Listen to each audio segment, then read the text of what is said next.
Daniel Carter slammed the mop bucket down so hard, the water jumped over the rim, and every executive in that glass conference room turned to stare at the janitor who had just interrupted a $50 million meeting. "That document is a fake," he said. "And the man who told you it was real is lying to your face." The CEO laughed out loud. A janitor, a nobody in a gray uniform telling a room full of millionaires they were wrong. But here's what none of them knew: the quiet man holding that mop had once translated for presidents. And by the time he finished speaking, the most powerful man in Chicago would be begging for his help. Before we go on, comment the name of the city you're watching from so I can see how far this story has traveled. And if you believe a person's worth is never measured by their uniform, subscribe and stay with me until the very end. The alarm went off at 4:15 in the morning, and Daniel Carter's hand found it in the dark before the second beep. He didn't groan. He didn't hit snooze. 52-year-old men who groan at their alarm clocks end up feeling their whole age at once. And Daniel had learned a long time ago that if he let the tiredness in it, would take the whole day. So he sat up, put his bare feet on the cold floor, and let the cold wake him instead. Down the hall, the small light was already on under Emma's door. He walked over, knocked twice with one knuckle soft. "Em, you up?" "I'm up, Dad." Her voice was thick with sleep, which meant she was not up, not really. "Pancakes or the bad cereal?" A pause. "The bad cereal." "That's my girl." He smiled to himself in the dark hallway and went to start the coffee. 15 years old now. 15. There were mornings he could still feel the exact weight of her as a newborn in the crook of his arm. Could still hear the sound Sarah made the first time she held her. That laugh, that broken happy laugh. And then he'd blink, and there was a teenager in the next room who wanted the bad cereal and rolled her eyes when he sang in the car. Sarah had been gone 11 years. He didn't count the days anymore. For the first 2 years he'd counted the days, and it had nearly killed him. Now he counted other things. Bills paid on time, report cards. The number of mornings in a row he'd gotten Emma to school without being late. Small things. A man could survive on small things if he stacked enough of them. The coffee maker gurgled. He poured a cup black and stood at the counter drinking it while the kitchen was still quiet enough to hear the refrigerator hum. On the counter next to the mail he hadn't opened sat a book. It was an old book. The spine was cracked white in 3 places, and the cover had gone soft as cloth from being handled. On the front, in letters that had mostly rubbed away, was a title in a language most people in Chicago couldn't have named, let alone read. Daniel had read it 400 times. He picked it up now, the way another man might pick up a cup of coffee he'd forgotten he was holding, and his eyes moved across a paragraph without him even deciding to read it. He read 3 lines. His lips moved silently, translating. Then he set the book back down because it was 4:40. And the world outside the window was still black, and there was work to do. He did not know, how could he have known, that in 14 hours, that same rare and useless skill, the one he practiced at a kitchen counter where nobody would ever see, was going to detonate in the middle of the highest floor of the tallest building he cleaned. Emma came out at 4:55 with her hair a disaster and one sock on. "You look like you fought a raccoon," Daniel said. "You look like you're old," she said, and dropped into the chair. "I am old." "That's not an insult, that's a fact. Eat." She poured the bad cereal. He watched her the way he always watched her, the quick, careful, sideways way of a man who has learned not to stare because staring makes teenagers uncomfortable. She was fine. She was tired, but she was fine. He read her face every morning like a weather report because for a couple of years after Sarah died, Emma had not been fine, and Daniel had learned to read the smallest changes in her the way a sailor reads the smallest change in the sky. "You got the geometry test today," he said. "Don't remind me." "You studied. You're gonna be great."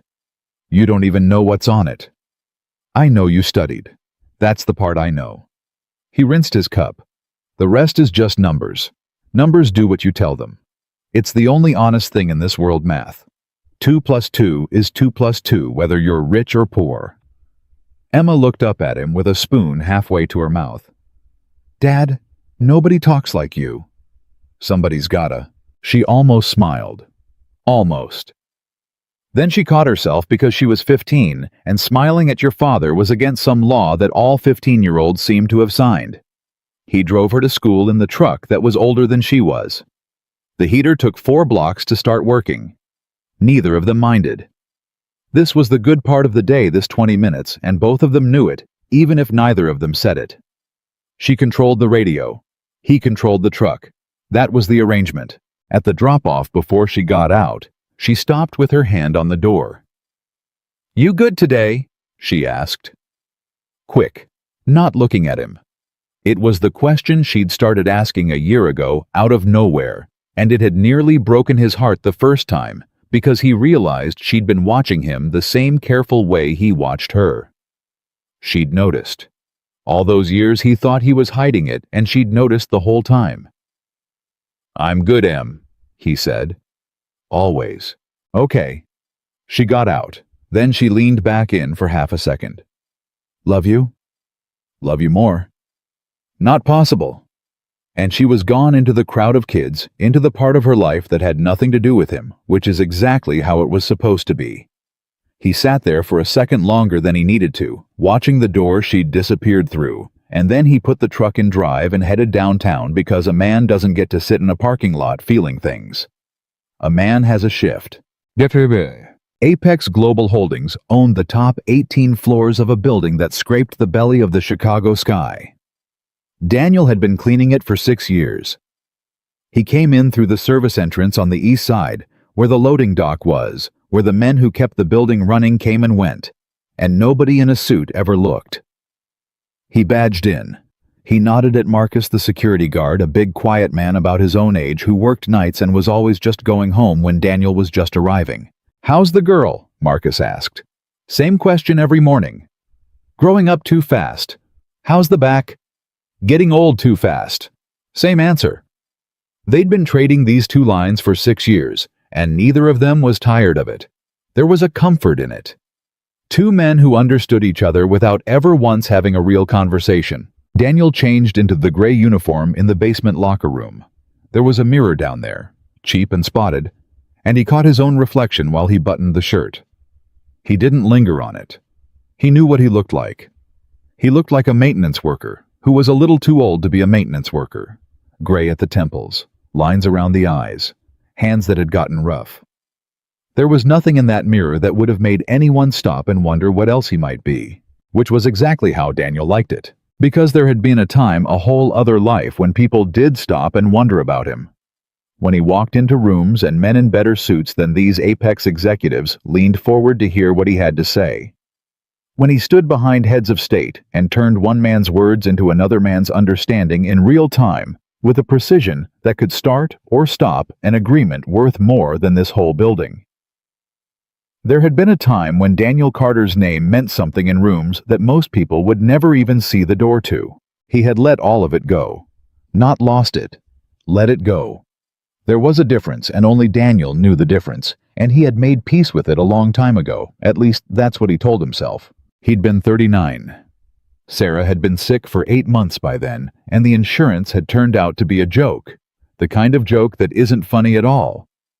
The kind where you read the fine print at midnight in a hospital waiting room and understand for the first time that they were never going to pay for the thing that might save her. Daniel's work had taken him overseas for weeks at a time. He'd been in Geneva when she'd taken the turn. He'd gotten there in time, barely in time to hold her hand for 4 days. And after the funeral, after the casseroles stopped coming, after the world went back to its business, the way the world always does, there was a 6-year-old girl who woke up screaming for a mother who wasn't coming back, and there was a mountain of debt with Daniel's name on it, and there was a career that required him to be on the other side of the planet. He'd sat at the kitchen table with all of it in front of him. The bills. The plane ticket for the next assignment. Emma's little shoes by the door. And he'd chosen. He'd called his agency the next morning and told them he was done. Not taking a break. Done. The man on the phone had actually laughed, thinking it was a joke, and when he understood it wasn't, He'd said, "Daniel, you're throwing away the best gift I've ever seen a man have."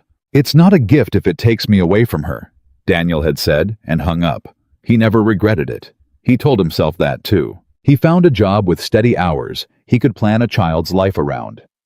He was home for dinner. He was there for the school plays and the fevers and the nightmares and the first day of every single grade. He built a small, quiet, unglamorous life out of nothing but stubbornness and love. And he kept the languages the only way he could afford to at a kitchen counter before dawn in the dark, where they cost nothing and impressed no one, and slowly became a thing he did just for himself, the way another man might fish. 12 languages. Some of them dead. Some of them spoken by fewer people than lived on Emma's street. He kept them alive in his own head, like a man keeping a garden nobody visits, because he could not bear to let them die, because they were the last thing he had that was entirely his, the last proof that Daniel Carter had once been more than the sum of a mop and a badge. He shut his locker. He clocked in. He had no idea that today, the two halves of his life, the man he'd been and the man he'd become, were about to be forced to stand in the same room and look at each other. The 18th floor was where the important people worked, and the important people were nervous today. Daniel felt it the moment the elevator doors opened. He'd cleaned this floor for 6 years, and he could read its mood like Emma read his. Normally, there was a rhythm to it, a hum, phones and keyboards, and the low music of people who felt important going about the business of feeling important. Today, the rhythm was off. Doors were closed that were usually open. People walked faster. In the big conference room at the end, the one with the glass walls, the one everyone called the fishbowl, there had been a meeting going since 7 a.m. that hadn't broken once. Daniel had learned things over 6 years. Invisible things the way all invisible people learn things. He knew, for instance, that a woman named Patricia in accounts was leaving her husband because he'd heard her crying in the stairwell for 3 weeks, and then one day she'd stopped and started smiling. He knew that the young man in marketing who acted so confident bit his nails down to nothing when no one was watching. He knew 100 small secrets about the people who didn't know his name, because being invisible is its own kind of knowledge. And he knew this morning that Apex Global was in trouble. He'd been piecing it together for 2 weeks. Overheard fragments, the word merger, the words, the documents, a tension that climbed a little higher every day. Yesterday he'd cleaned the fishbowl after a late meeting and found the whiteboard covered in numbers with too many zeros and the wastebasket full of crumpled paper. And this was the part that had made him stop a photograph left behind on the table. It was a photograph of a page. An old page. Handwritten. And Daniel, who was not supposed to look at anything, had looked at it for exactly 2 seconds while emptying the wastebasket, and something in his chest had gone very still. Because he'd recognized it. Not the words. The 2-second glance wasn't enough for the words, but the hand, the slant of it, the particular way certain letters were formed, letters that weren't quite the letters everyone else would assume they were.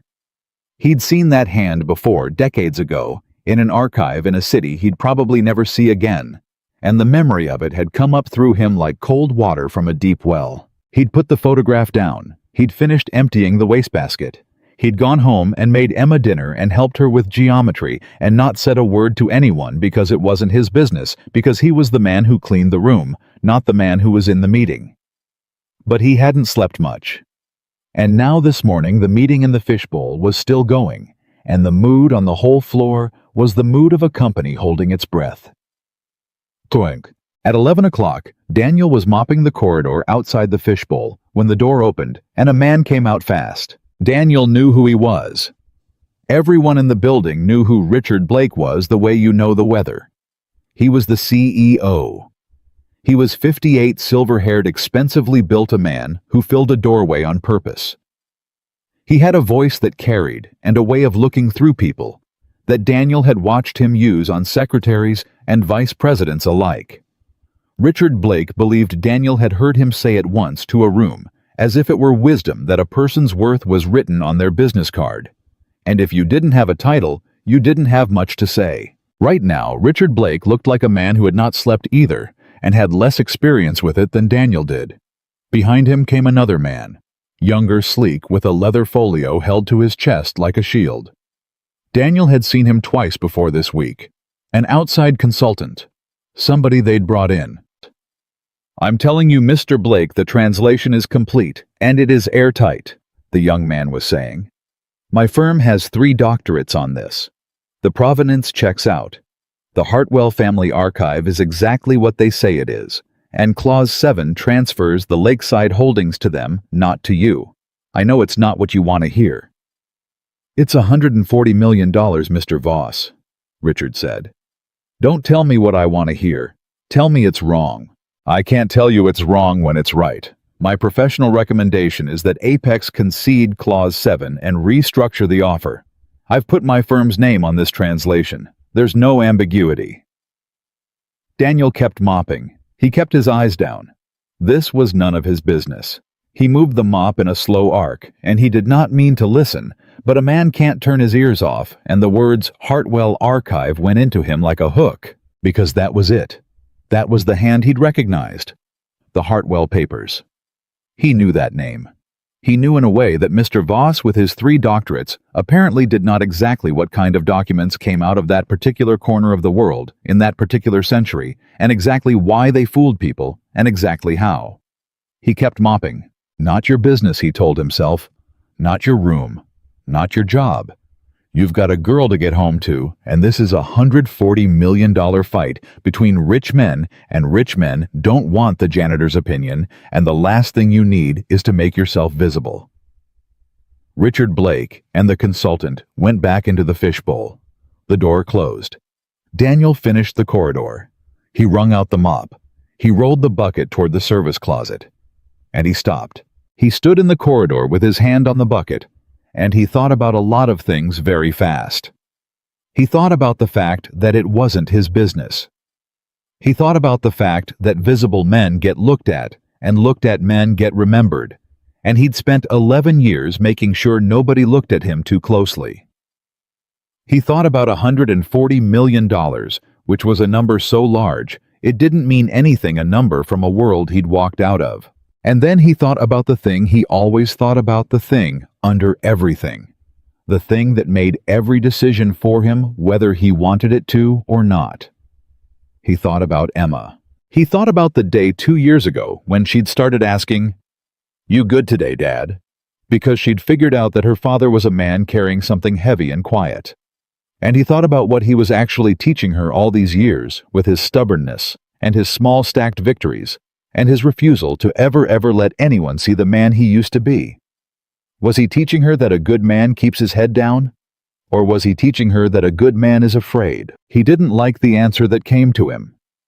He'd told her just a few years back, when she was too scared to try out for a thing, she wanted Emma. The worst thing that happens is you find out. And finding out is never the worst thing. The worst thing is spending your whole life wondering. He'd meant it. He'd watched it land in her. He'd watched her go try out terrified, and he'd been so proud he could barely speak. And here he was, wondering. Daniel let go of the mop bucket. He didn't knock. If he knocked, they'd wave him off, and he knew it. So he opened the door and he walked into the fishbowl in his gray uniform, and 11 of the most powerful people in that building looked up at once. The silence was immediate and total. It was the silence of a room recalibrating of a dozen brains all asking the same question at the same time. "Why is the janitor here?" "I'm sorry to interrupt," Daniel said. His voice came out steady, which surprised him. 11 years of not being looked at, and it turned out the muscle still worked. "I need 30 seconds. Then I'll go back to work and you'll never hear from me again if I'm wrong." Richard Blake stared at him. Somewhere in the man's face a lifetime of impatience was gathering. "Who let you?" "The document you're all fighting about," Daniel said, and he nodded at the papers spread across the table, the photographs, the certified translation in its bound folder. "The Hartwell Papers, Clause 7, the one that just cost you $140 million. He looked directly at the young consultant, Mr. Voss, whose mouth had come open. "That translation is wrong." For one full second, nobody breathed. Then Richard Blake laughed. It was not a kind laugh. It was the laugh of a man who has decided that something is beneath him and wants everyone to know it. He looked at Daniel's uniform. He looked at the name patch stitched over the pocket. He looked back up at Daniel's face, and his mouth curled. "You," Richard said. "You. Let me get this straight." He spread his hands to the room playing to it, and a couple of the executives smiled the nervous, obedient smiles of people who smile when the boss smiles. "We have paid, what is it now, Voss, over $400,000 to experts, doctorates, consultants who charge more per hour than this man makes in a month, and now the janitor is going to tell us they're all wrong." "Yes," Daniel said. The single word, flat and certain, landed harder than a speech would have. The smiles faltered. "Get out," Richard said. "Get out of my meeting before I have you fired for..." Clause 7 doesn't transfer anything to the Hartwell family, Daniel said, and he said it fast before they could get him out the door because 30 seconds was all he'd promised and he'd meant it. It's a mistranslation of a commercial convention that almost nobody alive knows anymore. The clause isn't a transfer clause. It's a guarantee clause. It doesn't say the property goes to them. It says the property is held in trust for the surviving line, and the surviving line, if you actually trace it, isn't the Hartwells.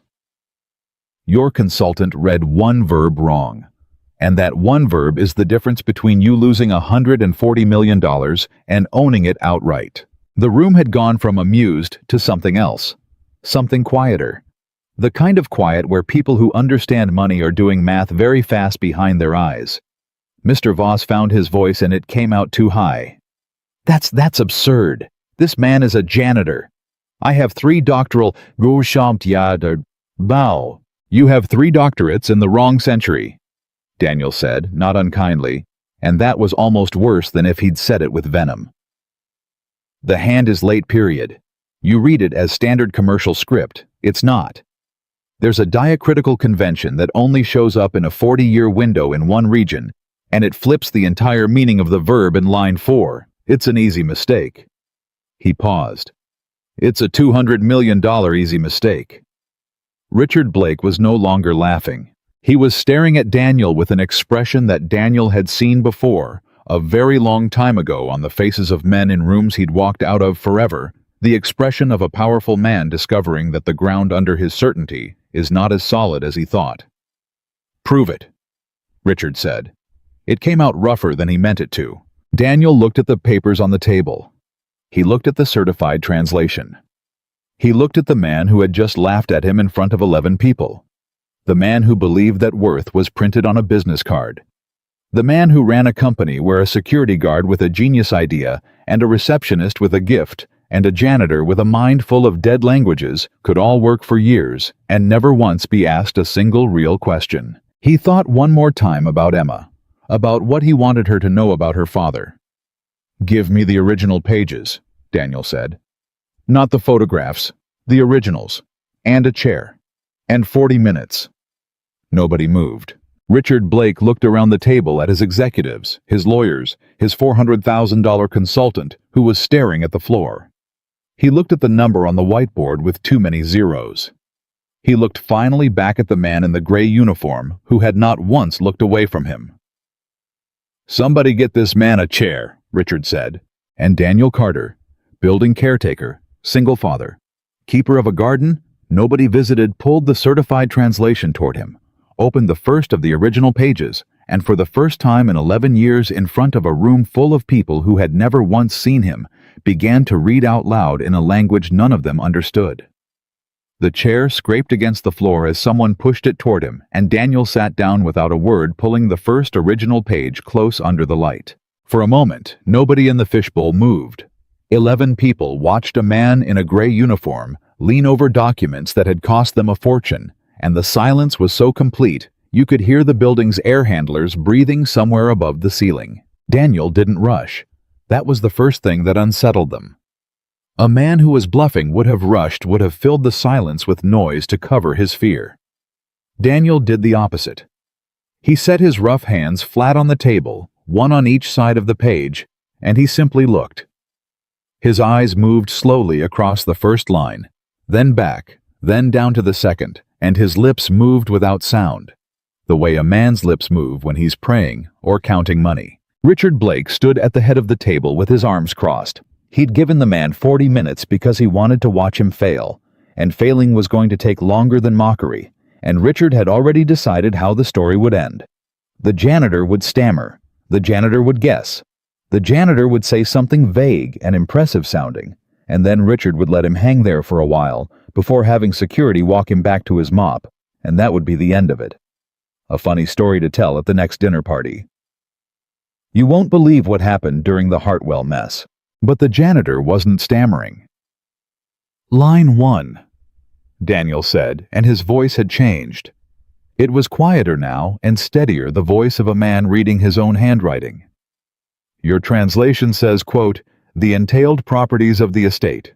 That's fine. That's actually correct.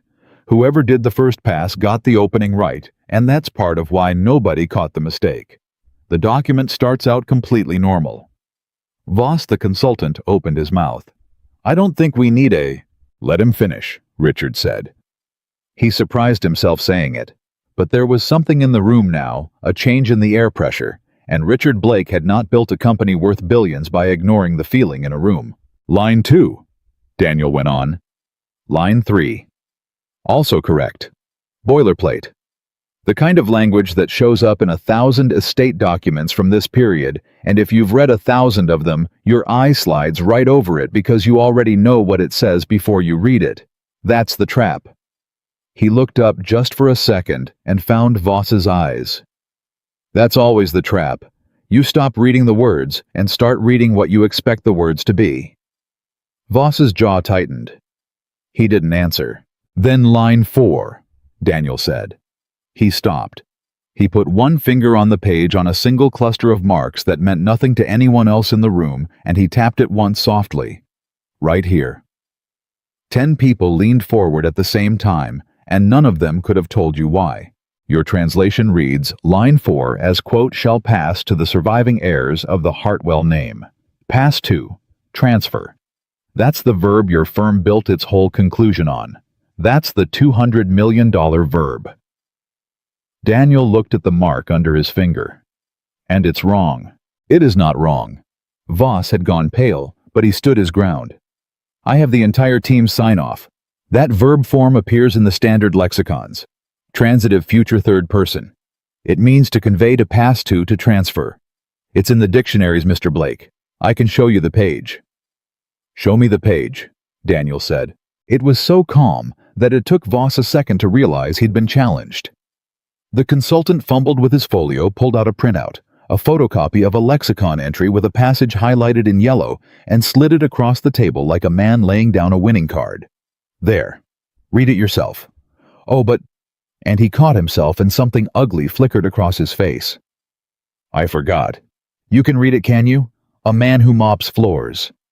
The insult landed in the room like a dropped glass, and Daniel Carter, who had spent 11 years being invisible precisely so that men like this could never touch him, felt something he hadn't felt in a long time. Not anger. Anger was too hot, too fast, too much. What he felt was colder and older and much more dangerous. He felt certain. "I can read it," Daniel said quietly. He pulled the photocopy toward him. He looked at it for 3 seconds. Then he pushed it back. "And you're right. That's the standard entry. Transitive future third person. To convey. To pass to. If line 4 used that verb, your translation would be perfect, and I'd walk back out that door and finish the 18th floor, and you'd all be right to laugh at me." He let that sit. "But it doesn't use that verb." He turned the original page around so it faced Voss, and he put his finger back on the mark. "Look at the third stroke, the little hook at the top above the line. Your lexicon entry, the one you just showed me. That entry is from a corpus dated 40 years later than this document, from a region 200 miles south of where the Hartwell papers were written. In that later southern hand, that hook doesn't exist. The verb is written clean. But in this hand, this specific decade, this specific corner of the world, that little hook is a diacritical mark. It's not decoration. It's a marker. And it changes the verb from active to what we'd call a fiduciary passive. He looked up. It doesn't mean shall pass to. It means shall be held for. The room was so quiet Richard could hear his own pulse. Shall pass to the surviving heirs of the Hartwell name, Daniel said. Means the Hartwells get the property. Shall be held for the surviving heirs of the Hartwell name means somebody else holds the property in trust, and only the true surviving line has any claim. And gentlemen. He looked around the table now at all of them. If you've done your genealogy, and I'm betting somebody in this building has, then you already know there are no surviving Hartwells. That line ended. Which means the trust reverts. Which means the property doesn't go to a family that doesn't exist. It goes to whoever holds the underlying instrument. He tapped the folder holding the certified translation. And you hold the underlying instrument. It's stapled to page 9 of your own document, which your team also read and also misfiled, because by page 9, they already believed they'd lost, and a man who believes he's lost stops looking for the thing that would tell him he's won. Nobody said anything. Then a woman about halfway down the table, sharp suit, reading glasses pushed up into her hair. The general counsel, though Daniel didn't know her name, slowly reached out, pulled the certified translation toward her, and flipped to page 9. She read it. She read it again. She took the glasses down out of her hair and put them on, and read it a third time, and then she looked up not at Daniel, but at Richard Blake, and her face had gone completely white. He's right, she said. Richard, there's an instrument attached to page 9. I saw it 100 times. I thought it was an appendix. I thought it was nobody read it, because the translation said we'd already lost the clause, so why would we? She stopped. Her hand was trembling slightly. Oh my God, he might be right. He is right, Daniel said, not smug, just tired almost. I'd stake my daughter's college fund on it, and I don't have much of one. That was the first crack in the wall. Richard Blake looked at his general counsel, a woman whose caution had cost the company money more than once, because she never ever committed to anything she wasn't sure of, and she was sitting there white-faced, telling him a janitor might be right. And Richard felt the floor of his certainty tilt underneath him just slightly, the way a boat tilts when someone heavy steps aboard.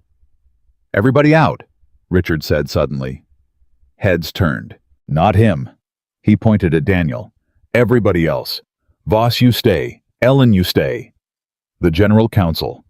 The rest of you out. Now. There was a scramble of chairs and folios and murmured confusion, and in 90 seconds the fishbowl emptied of 8 people, leaving 4. Richard, the general counsel, Ellen, the consultant Voss, and the man in the gray uniform who had walked in 15 minutes ago to change a light and was now sitting at the head of a $200 million problem. Richard closed the glass door himself. He turned around. And when he spoke, the mockery was gone from his voice, replaced by something harder and more honest. Who are you? Daniel looked at him. I'm the guy who cleans your floor. Don't. Richard's jaw worked. Don't do that.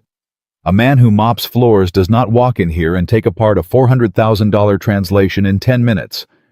So I'm going to ask you again, and this time you're going to tell me the truth, because there is a very large amount of money riding on whether I can believe a single word you just said. Who are you? And there it was. The question Daniel had spent 11 years making sure nobody ever asked. The door he'd bricked up. The garden nobody was supposed to visit.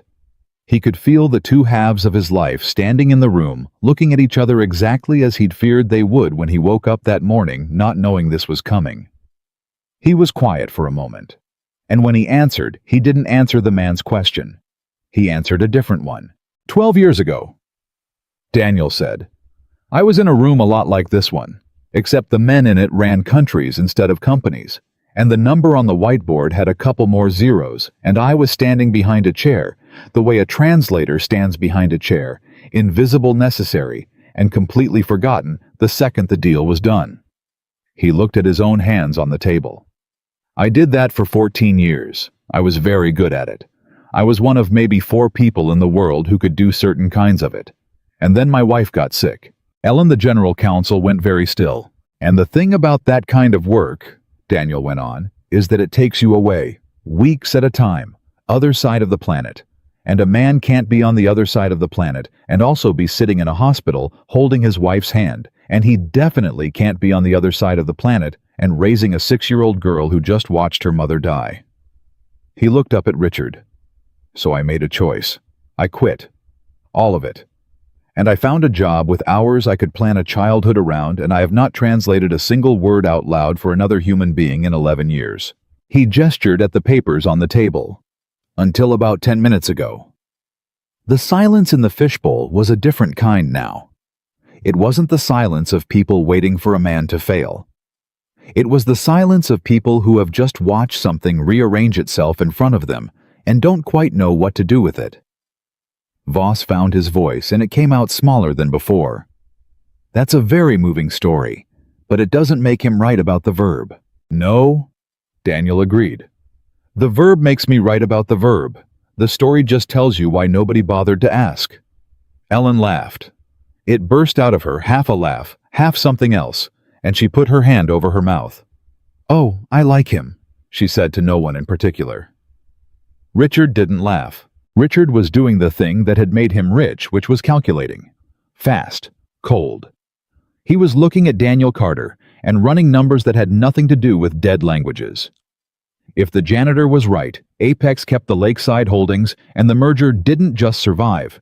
It became the single most profitable deal in the company's history, and Richard Blake looked like a genius to a board that had spent 2 weeks watching him sweat. If the janitor was wrong, Richard had just cleared the room and put the fate of the whole thing in the hands of a maintenance worker, and if that got out, he'd look like a desperate fool. $200 million, sitting on the third stroke of a mark that only one man in the building claimed to be able to read. Prove it a different way, Richard said. You said the standard lexicon has the wrong verb form. Fine. Where's the right one? Where's the reference that proves your hook means what you say it means? Because right now I've got his 3 doctorates against your word, and your word cleans my toilets. It should have stung. It was designed to sting. But Daniel had already crossed the line into the place where the work lived, and in that place, insults were just noise. There isn't a reference, Daniel said. Voss made a small, triumphant sound.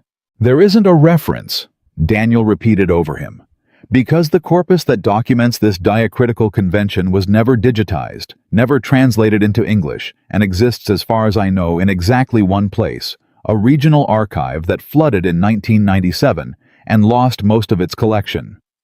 I know the convention because I studied there before the flood under a man who is now dead, who was one of maybe 6 people alive who could read that hand. You can't look it up. That's why your consultant got it wrong. It's not in the books. It's in the heads of a handful of people, and most of them are gone, and I'm one of the ones who's left. He let that land. So no, I can't hand you a page from a dictionary. What I can do is prove it internally. Give me the rest of the document. If I'm right about that verb, then the same convention should show up in at least 3 other places in these pages, because a scribe who used it once used it consistently. It was how he was trained. If I read those 3 other places, and the convention holds, and the whole document suddenly makes sense in a way it didn't before. No contradictions, no clauses that fight each other, everything clicking into place. Then you'll know. Not because I told you. Because you'll see the whole thing come together like a machine that finally has the right part in it. He slid the folder of original pages toward the center of the table. That's the only proof there is. But it's better than a dictionary. A dictionary tells you what a word means. This tells you whether the whole story is true. Ellen was already nodding slowly, the nod of a lawyer who has just heard a better argument than she was expecting. That's a coherence test. That's real. If his reading resolves the internal contradictions, and Voss's doesn't. There are no contradictions in my translation, Voss snapped. There's the clause about the mill, Ellen said, and turned on him, and her voice was suddenly very lawyerly and very cold. Page 14. You flagged it yourself. You wrote apparent inconsistency recommend disregarding as Scrivener error. I have your own memo, Mr. Voss. You found a paragraph that didn't fit, and you told us to ignore it. She looked back at Daniel. Read page 14, the mill clause. Tell me if your verb fixes it. Daniel found page 14. The room held its breath again, and this time even Richard leaned in. Daniel read it silently first. His eyes moved. His lips moved. And then halfway down something happened in his face, a small change, the smallest lift at the corner of his mouth, the look of a man watching a key turn in a lock. "It's not a Scrivener error," he said softly. "What is it?" "It's the proof." He looked up, and for the first time since he'd walked into the room, there was something almost like wonder in his voice. The mill clause on page 14 doesn't make any sense under Voss's reading. Under his reading, the document gives the property to the Hartwells in clause 7, and then on page 14 it turns around and describes the mill as being held pending the failure of the line. Those two things can't both be true. If the property already passed to the Hartwells, there's nothing to hold pending failure. That's why he called it an error. It contradicted his own translation, so he assumed the scribe made a mistake. "And under your reading," Richard's voice was very quiet now, "under my reading, Daniel said there's no contradiction at all. Clause 7 says the property is held for the surviving line. Page 14 says the mill is held pending the failure of that line. Those aren't contradictions. They're the same instruction written twice in two places, exactly the way a careful scribe would do it, belt and suspenders, so no one could argue later. Voss's version has a mistake the scribe never made. My version has a scribe who knew exactly what he was doing." He set the page down. "The document isn't broken. The translation was." Nobody spoke. And then Ellen, the general counsel, the careful one, the one who never committed, took off her glasses, folded them, set them on the table, and said the sentence that changed everything. "Richard, I think we've been about to give away $200 million because we trusted a man with 3 doctorates over a man with 1 mop. And I think if this ever gets in front of the board, it's going to be the most expensive lesson this company has ever learned, and it's going to have a very short name attached to it." She looked at Daniel's name patch. "Carter. His name is Carter." Voss stood up. He stood up fast, and his chair rolled back and hit the glass wall, and his face had gone from pale to a mottled red, and everything smooth and consultantish about him had cracked open to show the fear underneath. "This is insane," he said. "You're going to bet a $200 million merger on a janitor's claim about a flooded archive that no one can check. There's no reference. There's no proof. He could be making up every word of this, and none of you would know the difference because none of you can read it either. He's telling you a story, and you're all sitting here nodding because it's a nicer story than mine." And that, Daniel thought, was the most honest thing the man had said all day. Because it was true. None of them could check him. That was the whole terror and the whole power of it. In a room full of people who could not read a single line of the thing that would make or lose them $200 million, the man who could read it held all the power, and the only thing standing between Daniel and being believed was Daniel's own word. He could have felt triumphant. Instead, he felt the weight of it, the exact weight, the way you feel the weight of a sleeping child you're carrying up the stairs. "You're right," Daniel said to Voss. "You're completely right. You can't check me. Nobody in this room can. That should scare you, and it should scare them, and honestly it scares me a little too, because it means the difference between the right answer and the wrong answer in this building today comes down to whether a bunch of people who've never met me decide to trust me." He stood up from the chair. "So don't trust me. I mean that. Don't take my word." Richard frowned. "Then what are we supposed to—" "There's a man," Daniel said, "in Lisbon. He's old now, older than the man who taught me, and he almost never answers his phone, and he'll charge you an obscene amount of money just to pick it up. But he studied at the same archive I did before the flood, and he's the only other person I know of who's still alive and still sharp who can read this hand. You don't have to trust me. Call him. Send him page 4 and page 14.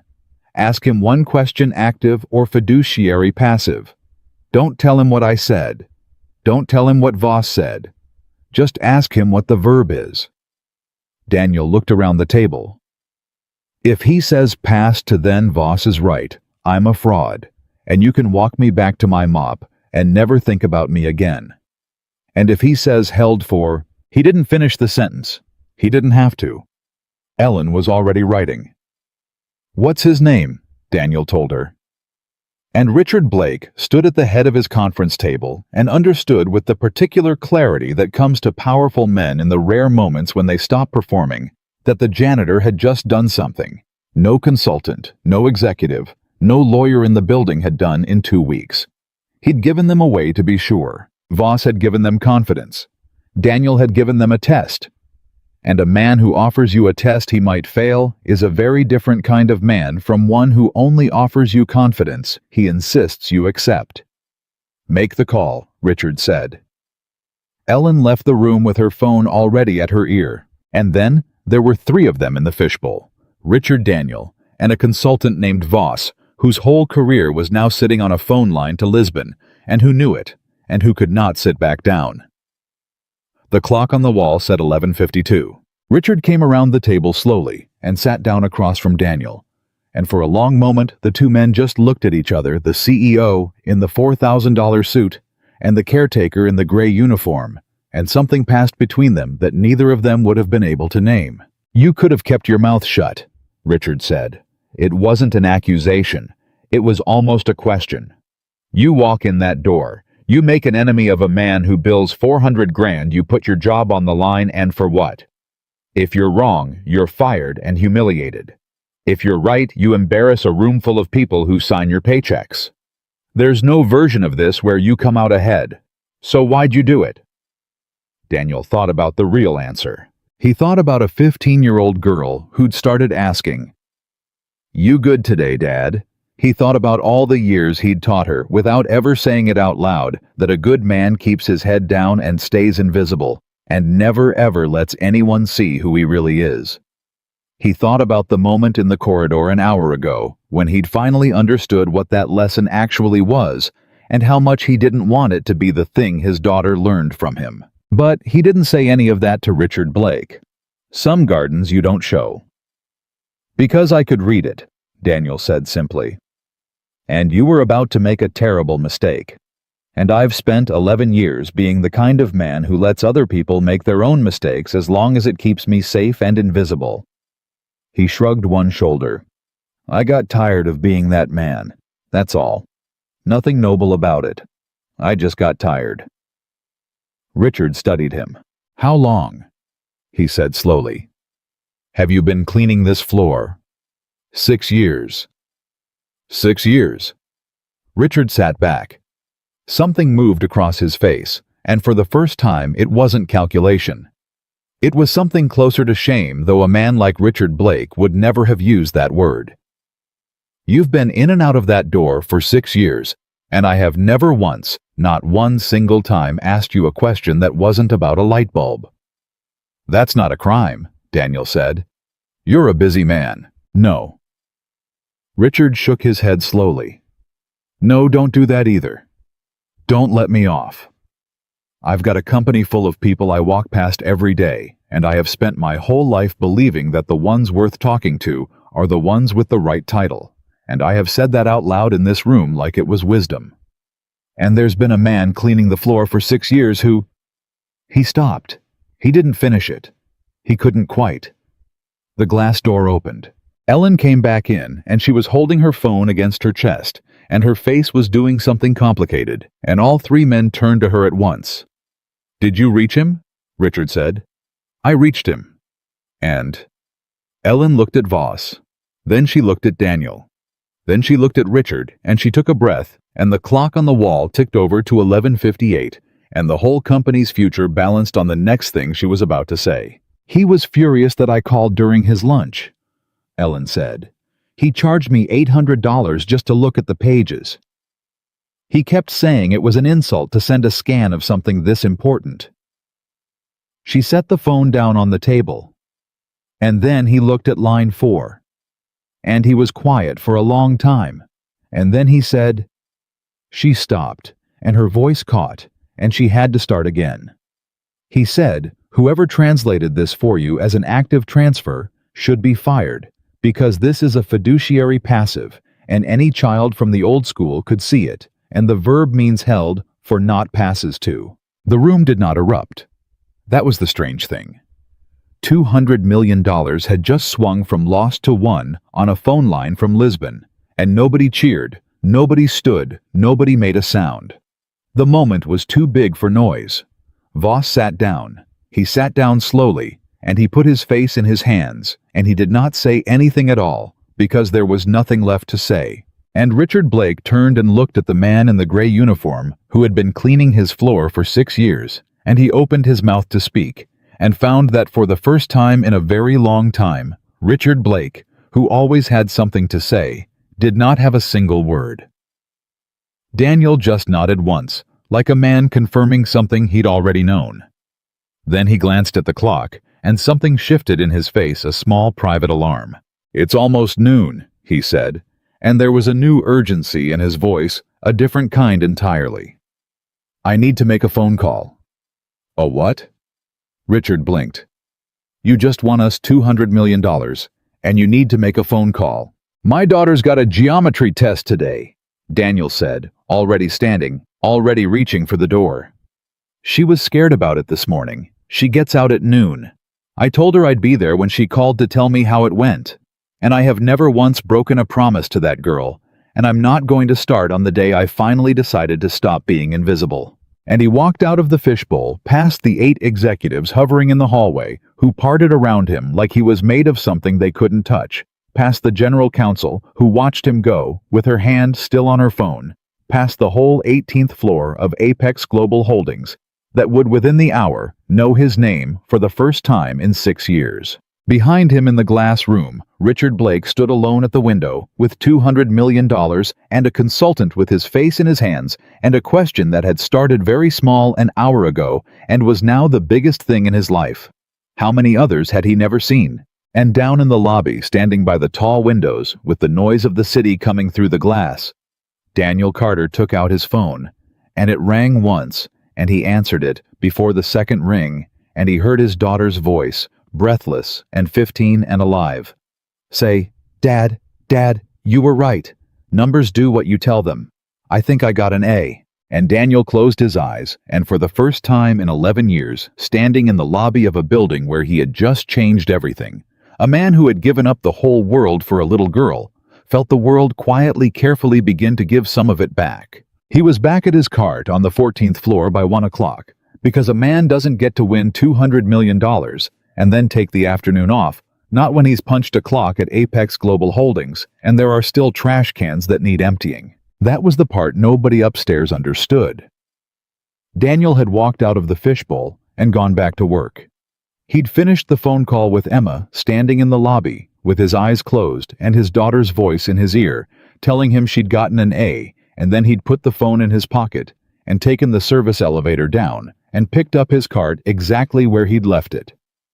Because the merger was Richard Blake's problem.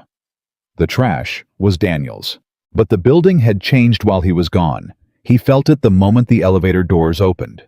People looked at him now. That was the difference. For 6 years, he'd moved through this place like a ghost, and now on the 14th floor, a young analyst he'd never spoken to actually stopped, actually turned, actually said, You're the guy, right? From upstairs." Daniel kept pushing the cart. "I'm the guy who's about to empty your trash, if that's the guy you mean." The analyst laughed nervously and didn't know what else to say, and Daniel gave him a small nod and moved on, and that he thought was going to be the hardest part of all of this. Not the translation. The translation was easy. It was the being seen that was going to be hard, because he'd spent 11 years building a life where nobody looked, and now everybody was going to look, and he didn't know yet whether he could stand it. He got maybe 40 minutes of peace. At 1:43, the general counsel found him. Ellen came around the corner of the 14th floor corridor, moving fast, still in her sharp suit, still with the reading glasses pushed up into her hair, and she stopped when she saw him elbow deep in a recycling bin, and she just looked at him for a second with an expression he couldn't read. "They told me you came back down here," she said. "Somebody's got to empty the bins."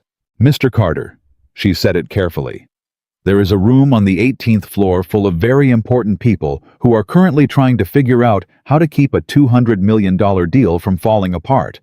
And the entire thing now hinges on a document that exactly one person in the building can read, And that person is down here.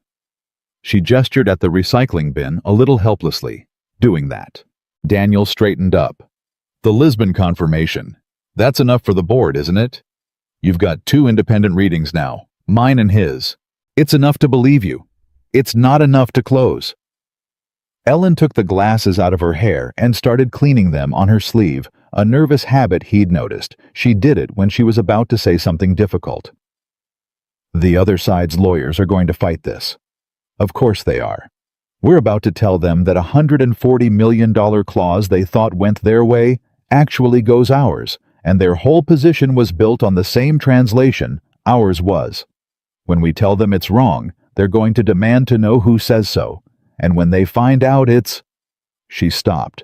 A janitor, Daniel finished. A member of our facility's staff, Ellen said with the careful precision of a lawyer. With no institutional credentials, no published work, and no verifiable expertise, whose entire authority rests on a phone call to a man in Lisbon and his own say-so. She put the glasses back on. They're going to tear that apart. And if they tear it apart, the deal dies, and it dies worse than if we'd just conceded the clause, because now we'll have accused them of fraud based on a translation we can't defend. Daniel was quiet. Because she was right. He'd known sitting in that room that being believed by Richard Blake was one thing. Being believed by a table of hostile lawyers whose client was about to lose $140 million was something else entirely. Confidence had gotten him through the door. Confidence wasn't going to get him through a deposition. So what does Blake want from me? Daniel said. He wants you to walk the other side through it, in person, tomorrow morning. He wants you to sit across a table from 4 of the most expensive litigators in Chicago and defend a reading that you admit isn't in any book that relies on an archive that flooded, taught by a man who's dead, confirmed by a man in Lisbon who charges $800 to answer his phone. Ellen paused. And he wants to pay you to do it. How much? He didn't say. He said, and I'm quoting him now, offer him whatever it takes. Daniel almost laughed. Whatever it takes. From a man who 12 hours ago wouldn't have known his name. And here was the thing Ellen didn't know, the thing none of them upstairs could have known, because they'd never once asked. Daniel had spent 14 years being paid whatever it took by men who ran countries. He'd sat across tables from people whose signatures moved armies. The idea of a room full of Chicago litigators didn't frighten him. He'd defended readings in rooms where getting one wrong meant a treaty collapsed and real people got hurt. What frightened him was smaller and closer than that. I have to think about it, he said. Ellen blinked. She'd clearly been expecting many responses, and I have to think about it was not one of them. You have to, Mr. Carter. This is a life-changing amount of money. You understand that whatever number they land on, it's going to be more than... I understand exactly what it is, Daniel said, and there was something in his voice that stopped her. I understand better than you do. That's why I have to think about it. She looked at him for a long moment, and to her credit, she didn't push. She just nodded, slowly took a card out of her jacket, wrote a number on the back of it, and handed it to him. That's my cell, she said. Not the office. Mine. Call me tonight. Either way. She started to go, then turned back. Can I ask you something off the record? Not as a lawyer. You can ask. Why do you have to think about it? A man in your position. She gestured vaguely at the cart, the uniform, the recycling bin, and then looked like she regretted the gesture. I'm sorry, that came out wrong. It came out honest, Daniel said. That's not the same as wrong. He leaned on the cart. You want to know why a man who empties trash cans for a living has to think about a life-changing amount of money? Yes, Ellen admitted. I do. Daniel was quiet for a second, deciding how much of the garden to show her. And he decided in the end to show her a little because she'd asked as a person and not as a lawyer, and that was rare enough to deserve an answer. Because the last time somebody offered me whatever it takes, he said, I said yes, and it took everything. It took me to the other side of the world for the best 14 years of my career, and it made me very good, and very well paid, and very respected. And it also meant I was in Geneva when my wife started dying, and I got home in time for the last 4 days instead of the last 8 months. He looked at the card in his hand. So when a rich man tells me he'll pay me whatever it takes, I don't hear a gift. I hear a bill that comes due later. And I've got a 15-year-old at home who's already lost one parent to whatever it takes. I'm not going to be careless about the second one. Ellen didn't say anything. She'd come down to the 14th floor to close a deal point, and instead, she'd been handed something she hadn't asked for and didn't quite know what to do with. And Daniel watched it move across her face, the recalculation, the reframing, the slow dawning, that the man in the gray uniform had thought about all of this more carefully than the men in the suits had thought about any of it. "Call me tonight," she said again, softer this time. And she left. Daniel put the card in his pocket next to his phone and went back to the recycling. He got through the 14th floor and half the 15th before the next interruption, and this one he didn't expect at all. At 2:20, Marcus found him. Marcus, the night security guard. The big quiet man who was always going home when Daniel was arriving was not supposed to be in the building at 2:20 in the afternoon. He worked nights, and yet here he came down the 15th floor corridor in his street clothes, a bear's cap pulled low, moving with the slightly hunched carefulness of a man who feels out of place in daylight. "Marcus." Daniel straightened. "What are you doing here? You don't start till—" "I heard," Marcus said. He stopped a few feet away, turning the cap over in his hands. "Whole building heard. Word gets around. The morning guys were talking about it when I came in to swap my schedule, and I just—" He stopped. He looked at Daniel with an expression Daniel had never seen on him in 6 years of "How's the girl? How's the back?" "Is it true, what they're saying? You walked into Blake's meeting, and you—" "Some of it's probably gotten bigger than it was. They're saying you read something nobody in the whole company could read. They're saying you talk 12 languages. They're saying you used to work for the government or the UN or—" Marcus shook his head. 6 years, man. 6 years we've been saying, 'How's the girl? How's the back?' every single morning, and you never once—" He stopped again, and his voice had gotten rough. "You never once told me you were somebody." And that word landed in Daniel harder than anything Richard Blake or Voss or Ellen had said all day. You were somebody. Because that was exactly the belief. That was the whole poison of it. The thing Richard Blake had said out loud in the fishbowl, like it was wisdom that some people are somebody, and some people are nobody, and you can tell which is which by looking. And the terrible thing was that Marcus believed it too. Marcus, who'd been invisible right alongside Daniel for 6 years, who emptied his own kind of trash, who traded the same 2 lines every morning. Even Marcus thought that being able to read a dead language made Daniel somebody, and being a night guard made him nobody. "Marcus," Daniel said, "look at me." Marcus looked at him. "I've been somebody, and I've been nobody, and I'm going to tell you something I've never told anybody in this building." Daniel set down the trash bag he was holding. "When I was somebody, when I had the fancy job and the passport full of stamps and the men in suits leaning in to hear what I had to say, I wasn't home. I missed my daughter learning to walk. I was in another country. I missed my wife's last good months. I was working. I was somebody, and it cost me everything that ever mattered." He took a step closer. "And these last 6 years being nobody, emptying these cans, saying, 'How's the girl?' to you every morning, these have been the best years of my life. Because I've been home. Because I've been there. Because I got to raise her." Marcus was very still. "So don't tell me I never told you I was somebody," Daniel said quietly. "Because you've been talking to somebody every single morning for 6 years. You just didn't know that a man can be somebody and be holding a mop at the same time. And that's not your fault, Marcus. It's the whole world's fault. It's the thing everybody in this building believes all the way up to the corner office. But it's not true. It was never true." For a long moment, Marcus didn't say anything. Then the big man cleared his throat hard and looked at the floor, and when he looked back up, his eyes were wet, and he was trying to pretend they weren't. "My daughter," Marcus said. She wants to be a nurse. She's smart, man. She's so smart, smarter than me by a mile, and she got into the program, but the money—" He stopped. I've been telling her maybe she waits a year, works, saves up. And she looks at me and she says, Dad, if I wait a year I'll never go back, and I know she's right and I don't know what to tell her. He wiped his face with the back of his hand, angry at himself for it. I don't know why I'm telling you this. You walked into that room today. You could have kept your head down. 6 years you kept your head down. And today you didn't. And I've been standing in the break room for 20 minutes trying to figure out why. And I think it's because you got tired of your girl not knowing who her daddy really was. Daniel didn't answer right away.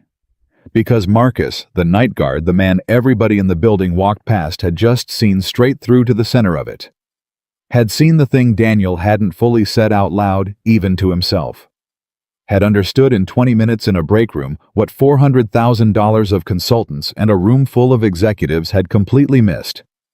Yeah, Daniel said finally. That's about the size of it. So what do I tell my girl? And there it was. The real question. Not the merger, not the money. A father asking another father what to tell his daughter.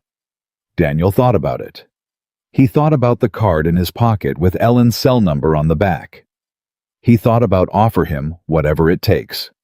He thought about a lot of things, very fast, the way he had in the corridor that morning before he'd let go of the mop bucket. You tell her she goes, Daniel said. You tell her she doesn't wait a year. And you let me make a phone call before the end of the day, because it's possible I'm not promising Marcus. But it's possible that I'm about to be in a position to be somebody in a way that actually matters. Not the reading dead languages way.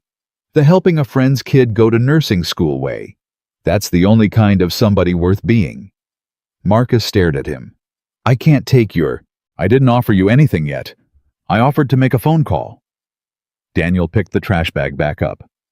Now let me finish the 15th floor before somebody upstairs decides the guy who won them $200 million shouldn't be touching a mop and puts me out of a job before I've even decided whether I want the new one. Marcus laughed, wet and surprised, and wiped his face one more time, and this time he didn't try to hide it. 6 years, he said, shaking his head, backing toward the elevator. 6 years and I find out the maintenance guy is I don't even know what you are. I'm the guy who empties your trash, Daniel said. Go home, Marcus. Get some sleep. You've got a shift tonight. And Marcus went, and Daniel stood in the 15th floor corridor for a second, with the trash bag in his hand, and he realized his own eyes were stinging, and he told himself it was the cleaning chemicals, and he knew it wasn't. He finished the 15th floor. At 3:30, his phone buzzed. A text from a number he didn't know. Mr. Carter, Richard Blake. Ellen gave me your number. I hope that's all right. I'd like to speak with you before you leave today. Not about the deal. My office whenever you're done with your shift. RB. Daniel read it twice. Not about the deal. He put the phone back in his pocket and finished his cart and clocked out at 4 o'clock like he did every day. And then instead of heading down to the locker room to change, he took the elevator up. To the 18th floor. To the corner office he'd cleaned 1,000 times when it was empty, that he'd never once been inside, while the man who owned it was there. Richard Blake's assistant looked up when Daniel came off the elevator in his gray uniform and started to say something, some reflex about the maintenance schedule, about how the executive floor didn't need cleaning until after 6. And then she caught herself, and her face did something complicated, and she said, He's expecting you. Go right in. He's expecting you. 3 words that had never once been said to Daniel Carter in this building. He went in. Richard Blake was standing at the window with his back to the door, looking out at the city, and he'd taken off his suit jacket and rolled up his sleeves, and without the armor of the jacket, he looked older and tireder, and more like an ordinary man than Daniel had ever seen him. Close the door, Richard said without turning around. Daniel closed it. For a moment, neither of them spoke.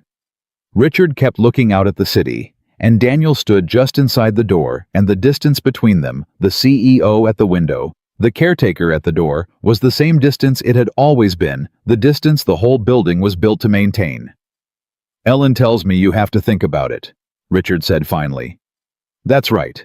She tells me you gave her a reason. Richard turned around. She didn't tell me what it was. She said it wasn't hers to share. He almost smiled. She's a good lawyer, Ellen. Best I've got. She's also the only person in this company who's ever told me no to my face, and kept her job.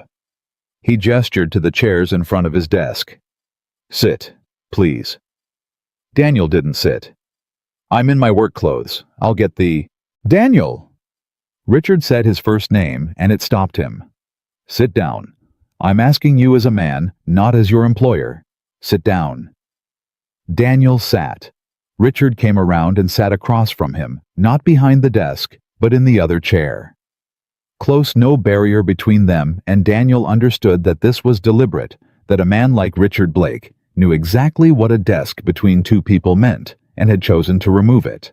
"I've been standing at that window for an hour," Richard said, "trying to figure out how to say this, and I keep landing on the fact that I don't actually know how to talk to you. Isn't that something I've talked my way through billion-dollar deals?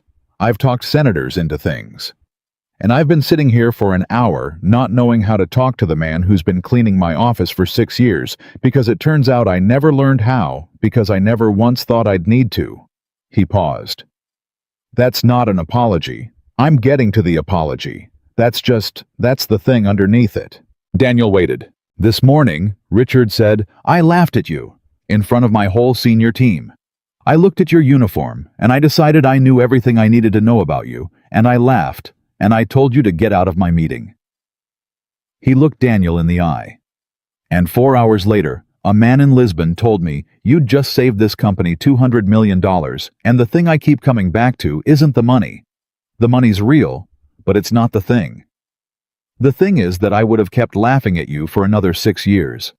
I would have walked past you every single day and never known, and I'd have gone to my grave certain I was a good judge of people, and I'd have been wrong about it the entire time." His voice caught just slightly, and he covered it. "How many others, Daniel? That's what I can't stop asking myself. How many others are down there right now that I've walked past? How many Marcuses?" Daniel went very still. "You know Marcus's name?" he said quietly. "I didn't. Until an hour ago. I asked my assistant to pull the facilities roster and tell me the name of every single person who works in this building that I've never spoken to. She's still printing it. It's—" Richard's jaw tightened. "It's a long list, Daniel. It's a very long list." And Daniel Carter, sitting in a gray uniform in a chair in the corner office of a man who'd laughed at him that morning, understood that something had actually changed. Not the performance of change, not the guilty gesture that rich men make to feel better and then forget by morning.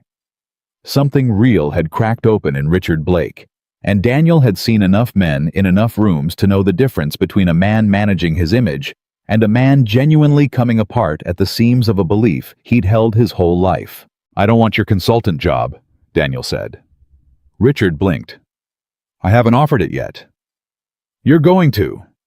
Ellen already floated it. Senior translation consultant, whatever it takes." Daniel shook his head. "I don't want it. And before you decide I'm being noble, I'm not.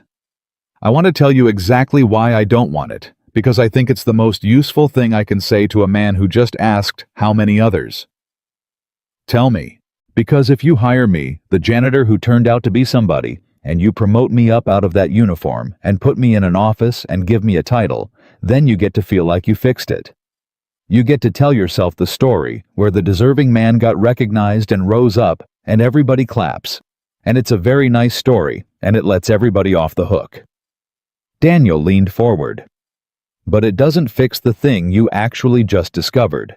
Because for every one of me, for every janitor who happens to have a secret genius you can use, there are 100 Marcuses whose value you'll never be able to put in a fishbowl and get $200 million out of. And if the lesson you learn from today is find the hidden geniuses and promote them, then you've learned the wrong lesson. You've just made your same old belief more sophisticated. You still think people have to prove they're worth something before they get to be treated like they matter." Richard Blake sat back like he'd been pushed. "I proved it today," Daniel said. "I got lucky. I happen to have a skill you happen to desperately need on the one day you needed it, and so now I get to be a person to you. But Marcus's daughter wants to be a nurse and can't afford the program, and Marcus is worth exactly as much as I am. And he's never going to walk into your fishbowl and win you a merger, and if the only people who get to matter in this building are the ones who can win you a merger—" Daniel stopped. His voice had gotten rough and he made himself slow down. "Then you didn't learn anything today. You just found a useful janitor." The office was silent. Richard Blake looked at the man across from him for a long, long moment, and Daniel watched him have the reaction, watched it move through him.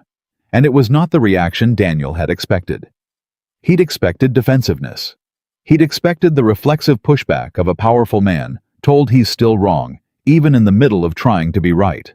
Instead, Richard Blake put his face in his hands the exact way Voss had 4 hours earlier. And when he spoke, his voice came out muffled and broken. "My father was a machinist," Richard said. Daniel didn't move. 40 years, same shop floor. Good with his hands, good with the men, everybody loved him, and he made nothing. He made nothing, Daniel. And I watched him get old and used up and thrown away by men in offices who couldn't have run one of his machines to save their lives, and I swore I was going to be one of the men in the office. And I made it. I made it all the way up here. He lowered his hands, and his eyes were red. And somewhere along the way, I became exactly the kind of man who used up my father. I became the man in the office who looks at a guy in a uniform and sees nothing. I became the thing I hated. And it took a janitor walking into my meeting and humiliating me in front of my whole team for me to even see it. He laughed a terrible, broken laugh. My father would be so ashamed of me. He'd be so ashamed. And Daniel Carter, who had walked into this office, prepared to negotiate, prepared to be careful, prepared to protect himself and Emma from a rich man's. Whatever it takes. Daniel looked at Richard Blake, coming apart in the chair across from him, and he understood that he'd been wrong about one thing. He'd thought the most important thing that happened today was the translation.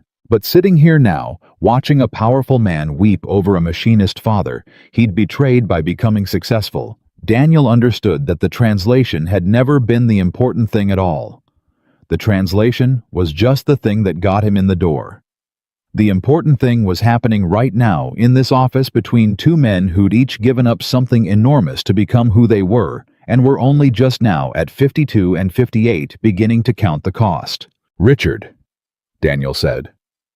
It was the first time he'd used the man's first name. "Your father raised a son who built something out of nothing. Whatever you became along the way, you can unbecome. That's the whole thing about being a man. You don't get to pick where you started, and you don't even get to pick most of what happened to you. But you always get to pick what you do next." He paused. "You just asked how many others. That's the question your father's son asks. The man who used him up never asked it once. So maybe you're not as far gone as you think." Richard wiped his face hard and took a breath, and when he looked up, something had steadied in him. "Tell me what to do next," he said. "Not the deal. The other thing.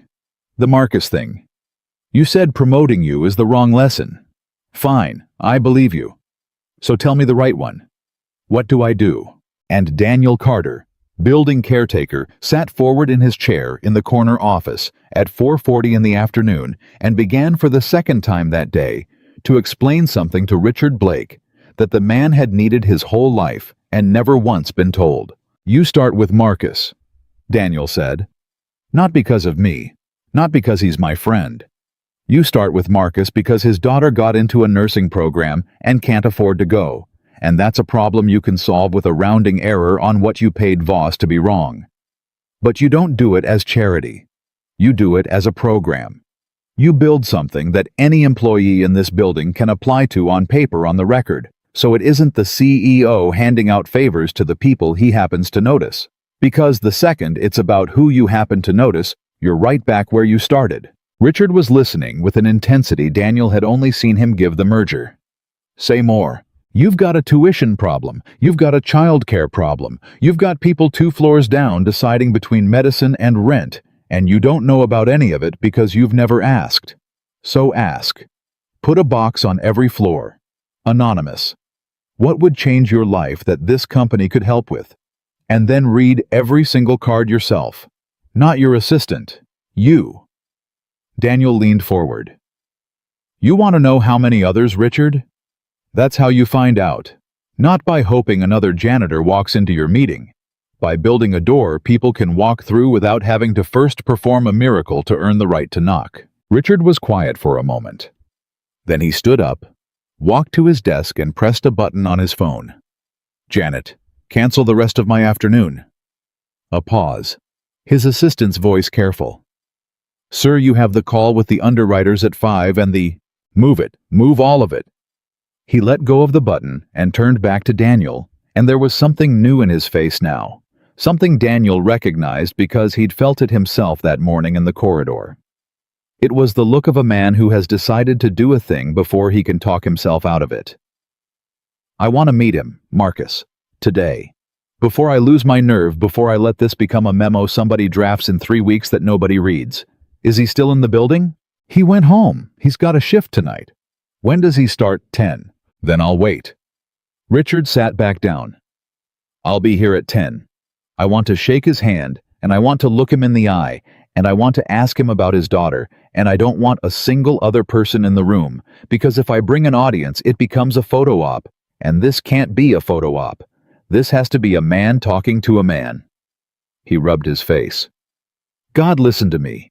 58 years old, and I'm learning how to talk to people from a—" He stopped himself. "From a janitor?" Daniel finished mild. "You can say it. It's on my shirt." And Richard Blake laughed, a real one this time, surprised out of him, and it broke something open in the room, some last piece of the wall between them, and for a moment the two men just sat there, one in a $4,000 shirt, and one in a name-patched uniform, and the difference between them had stopped mattering in the way it had mattered that morning. It was 5:05 when Daniel finally stood to go. "I have to get home," he said. "Emma's waiting. She got an A on her geometry test, and I promised her we'd do something to celebrate, and I've already given this building 4 more hours than it usually gets." "The consultant job," Richard said. "You said no." "I said no to being your useful janitor with a title. That's different from no." Daniel paused at the door. "Here's what I'll do. I'll walk your lawyers through the reading tomorrow. I'll sit across from the other side, and I'll defend every stroke of that document until they stop fighting it, and I'll do it because $200 million is real money, and half of it, if you build it right, could send a lot of Marcus's daughters to nursing school. But I'll do it as a contractor, one job, a fair fee, and then I go back to my life. Why?" Richard stood. "Daniel, I'm offering you a career, a real one, back doing the thing you were born to do at a salary that would change everything for you and your girl. Why would you walk away from that a second time?" And there it was. The question Daniel had been walking toward all day. He didn't answer right away. "Can I tell you something I've never told anybody?" he said finally. Richard nodded. "When I quit 11 years ago when Sarah died and I walked away from all of it, I told everybody it was for Emma. And it was. That part was true." Daniel's hand rested on the door frame. "But there was another part I never said out loud, not even to myself, not for a long time. The truth is, I was relieved. Because that life, the important life, the one where men leaned in to hear what I said, it was eating me. I was so good at being needed that I forgot how to be present. I was a great translator and a ghost of a husband, and if Sarah hadn't gotten sick, I think I'd have kept being a ghost until there was nothing left of me at all." He looked at Richard. "Losing her forced me to stop, and stopping saved my life. It just cost me hers to learn it." Richard didn't say anything. "So when you offer me my old life back," Daniel said, "you're not offering me a gift. You're offering me the thing that almost destroyed me. And I've watched you today, Richard. I've watched a man discover that being somebody cost him his father's respect and his own soul. You of all people should understand why a man might say no to being somebody twice." The office was completely silent, and then Richard Blake did something that Daniel would think about for a long time afterward. He walked over and he put out his hand, and when Daniel took it, Richard didn't shake it and let go. He held on. "You're the only person who's told me the truth in about 15 years, Richard said. "Everybody in this building tells me what I want to hear. Everybody except Ellen, and even Ellen softens it. You walked in here and you took me apart, and you didn't do it to get anything because you're standing here turning down the exact thing most men would kill for. I don't—" His voice thickened. "I don't have friends, Daniel. I have a board and a network and 4 ex-wives worth of lawyers, and I don't have one single person who'd tell me I'm wrong to my face and not want something for it. And I met one today, and he cleans my floor, and he's about to walk out the door and go back to his life, and I'm going to lose him." Daniel looked at the man's hand around his, and he understood with a small ache that Richard Blake, the CEO, the man with everything, was one of the loneliest people he'd ever met.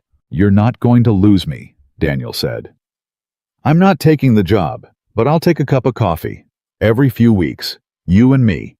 No board, no lawyers, no photo op. Just 2 men who each gave up too much to get where they are, telling each other the truth." He tightened his grip once, then let go. "That's worth more than a salary, and it doesn't cost either one of us our soul." Richard's eyes were wet, and he didn't bother hiding it, and he nodded because he didn't trust himself to speak.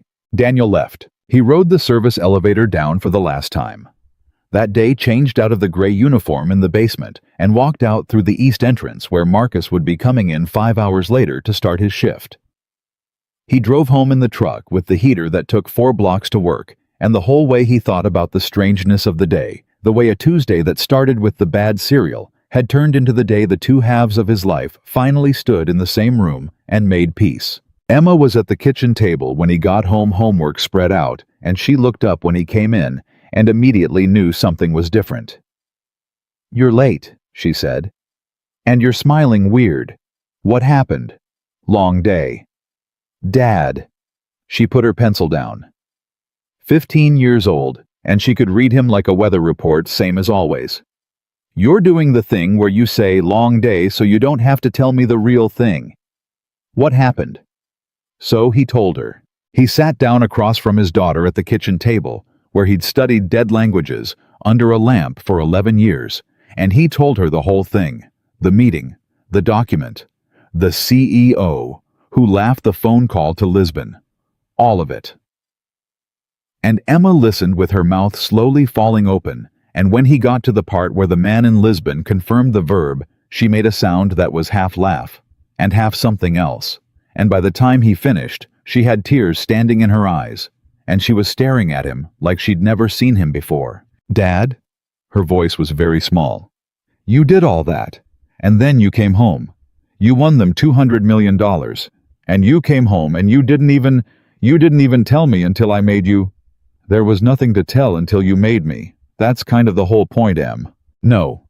She shook her head hard, and now the tears spilled over, and she wiped at them angrily, the way her father did, the same gesture she'd learned it from him without either of them knowing. "No, that's not the point. The point is, you've been all these years. You've been this person, this you talk 12 languages. Dad, you used to work for the government and I didn't know. I thought you were just—" She stopped, horrified at what she'd been about to say. "You thought I was just the guy who cleans buildings," Daniel said gently. Emma's face crumpled. "That's okay," he said. "You were supposed to think that. I made you think that. I never wanted you to feel like your dad gave something up for you. I never wanted that to be a weight you carried." "But it's not a weight," she burst out. "Dad, it's the best thing anybody ever did for anybody. You had this whole life, this amazing life, and you gave it up so you could be here, so you could drive me to school and help me with geometry and be there every single day. And you never told me because you didn't want me to feel guilty." She was crying openly now. Do you know how that makes me feel? It doesn't make me feel guilty. It makes me feel like the luckiest kid who ever lived. Because my dad is a genius who could have been anywhere in the world, and he chose to be here. He chose me. And Daniel Carter, who had held himself together through a mocking CEO and a hostile consultant and a phone call to Lisbon and a weeping billionaire, felt his own composure finally completely give way right there at his own kitchen table, in front of the one person in the world he'd never once let see him cry. He reached across the table and took his daughter's hand. "Every day," he said, and his voice broke on it. "Every single day, Em, I'd choose you every single day. I'd give it up 1,000 times. You were never the thing I sacrificed. You were the thing I saved." They sat like that for a while, father and daughter holding hands across a kitchen table, covered in geometry homework. Both of them crying, and neither of them ashamed of it, and it was, Daniel thought, the truest moment of the entire impossible day. The next morning at 8:45, Daniel Carter walked into the largest conference room at Apex Global Holdings, wearing the only suit he owned, a decade out of style, pressed the night before with more care than it deserved, and sat down across from 4 of the most expensive litigators in Chicago. He was not nervous. That surprised the other side more than anything. They'd been briefed clearly. They'd been told that Apex was basing its entire reversal on the testimony of a member of the facilities staff, and they'd walked in wearing the confident, faintly amused expressions of people who expect to demolish someone. Daniel had seen those expressions before on the faces of men in far more dangerous rooms, and he'd learned a long time ago that the more confident a man looks when he sits down, the less he actually knows. "Mr. Carter," the lead litigator began, a silver-haired man named Prescott, with a voice like a velvet trap. "I understand you're the company's expert." He let the word hang with just enough weight on it to make it an insult. "Perhaps you could start by walking us through your qualifications." "I'd rather walk you through the document," Daniel said. "My qualifications don't change what it says. But if you'd like, we can do both, and you can decide for yourself which one matters." Ellen, sitting beside him, hid a small smile. "By all means," Prescott said. "Your qualifications first." "I have none you'd recognize," Daniel said pleasantly. "No degree in the relevant field, no publications. I clean this building for a living. Everything I know about the hand. This document is written in. I learned from a man who's dead at an archive that flooded, and the only person alive who can confirm my reading is in Lisbon, and charges $800 to answer his phone." He folded his hands on the table. "So by every standard your side is about to raise, I'm not qualified to be in this room. I want to say that first before you do so. We don't waste an hour on it. You're right. I'm not credentialed. Now, would you like to talk about the document, or would you like to spend your client's money watching me agree with you about my resume?" There was a silence. Prescott, to his credit, was too experienced to look rattled. But something recalibrated behind his eyes, the same recalibration Daniel had watched happen in the fishbowl the day before, the moment a man realizes that the person across from him is not going to play the game he came to play. "Then let's talk about the document," Prescott said, and Daniel did. He walked them through it exactly as he'd walked the fishbowl through it, except slower and more carefully, because these men were paid to find the crack in it. He showed them line 4. He showed them the diacritical hook. He showed them the standard lexicon entry Voss had relied on, and explained in patient detail why it was 40 years and 200 miles wrong. And then, before Prescott could raise the objection, Daniel knew was coming. "But that's just your word, isn't it? That's just the janitor's say-so." Daniel showed them page 14. "Your client's entire position," Daniel said, "rests on Clause 7 being a transfer to the Hartwell family." "Fine. Let's assume for a moment that I'm a fraud and you're right. Under your reading, Clause 7 gives the property to the Hartwells outright. So I want you to explain page 14 to me." He slid the page across the table. "Because page 14 says the mill is held pending the failure of the line.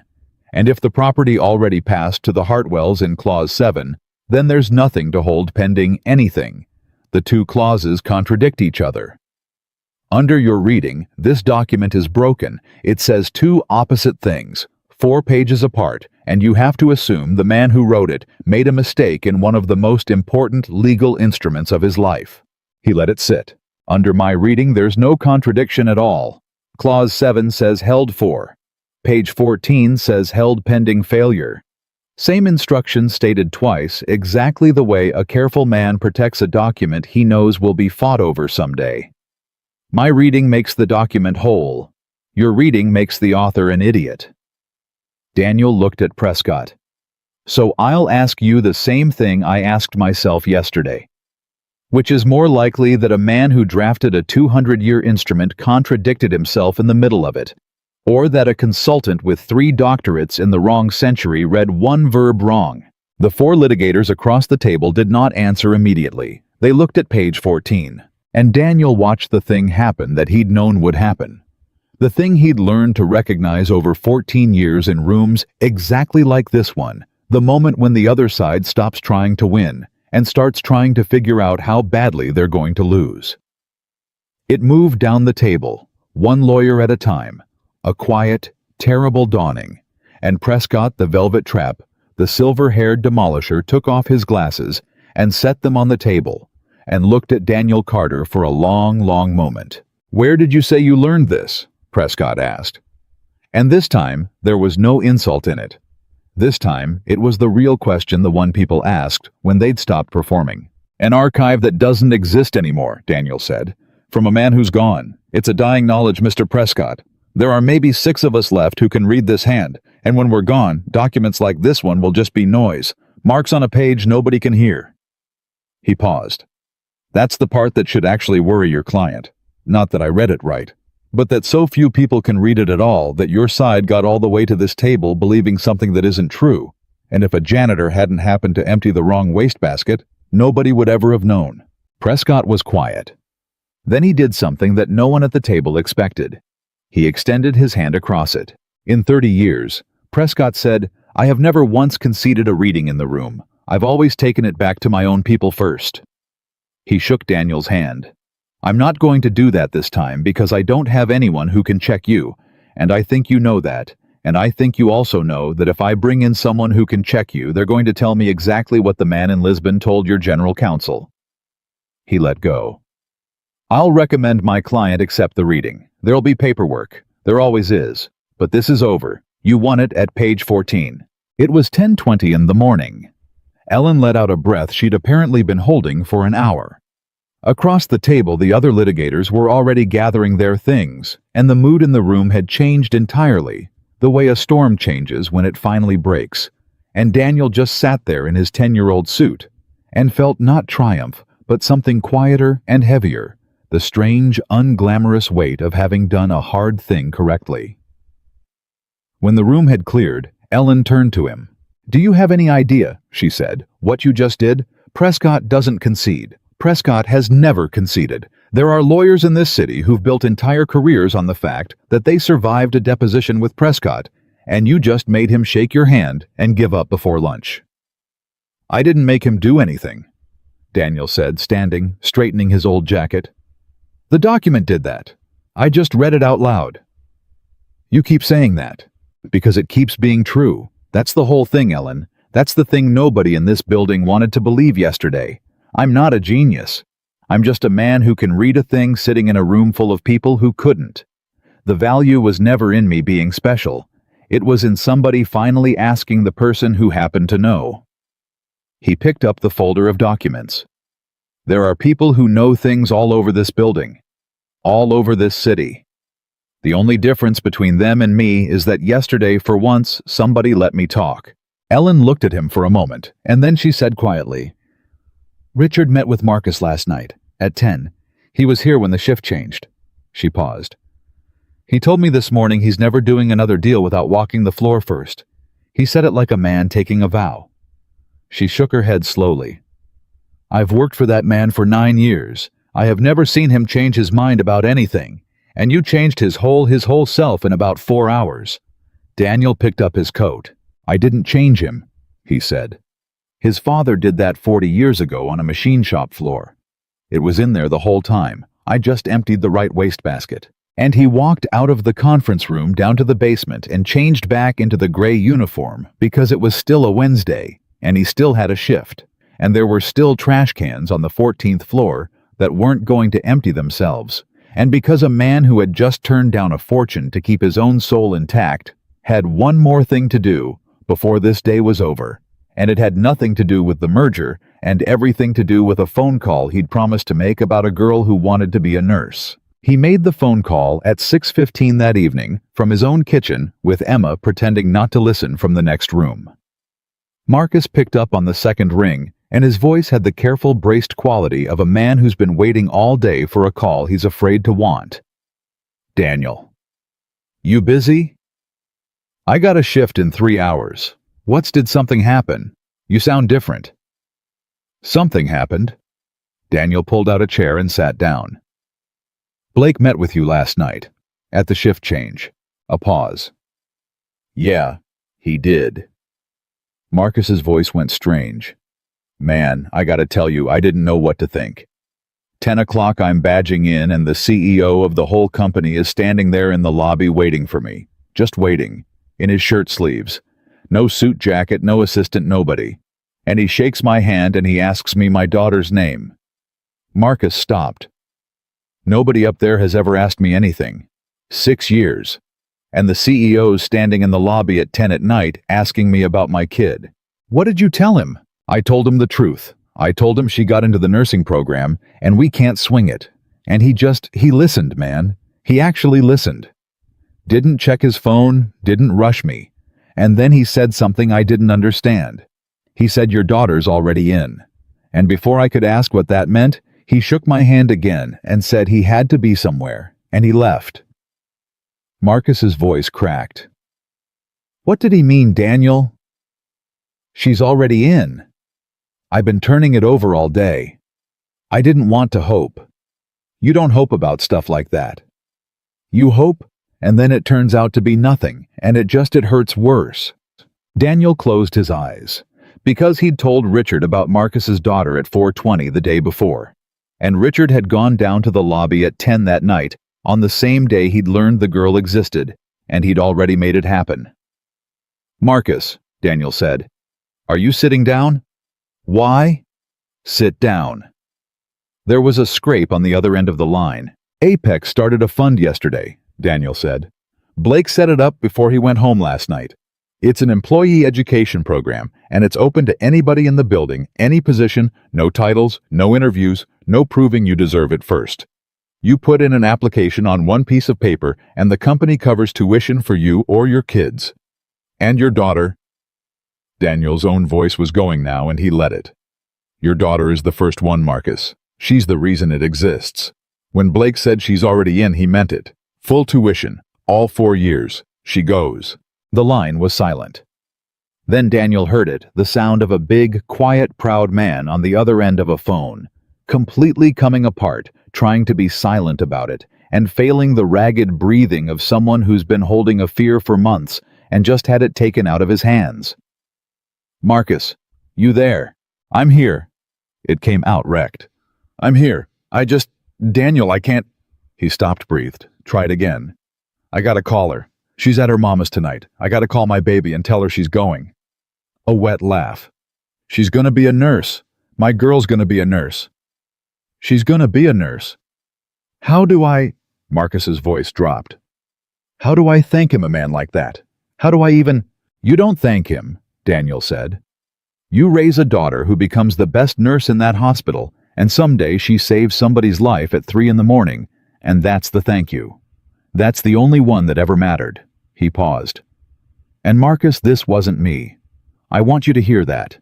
I didn't do this. I mentioned your name in a room. Blake did the rest, and he did it in 6 hours on his own before I could even ask.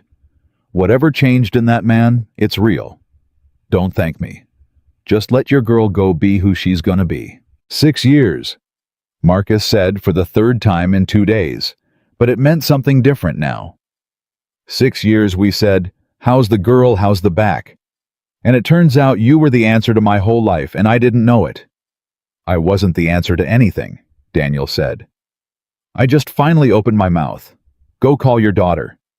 He hung up, and in the doorway to the kitchen, Emma stood with her arms wrapped around herself, having heard every word, her eyes shining. She didn't say anything. She just crossed the kitchen and put her arms around her father's neck from behind and held on. And Daniel put his rough hand over her thin one, and the two of them stayed like that in the small kitchen, where the whole strange miracle had somehow started, with a cracked book on the counter and a lamp that had lit 11 years of quiet study nobody was ever supposed to see. The story got out of course.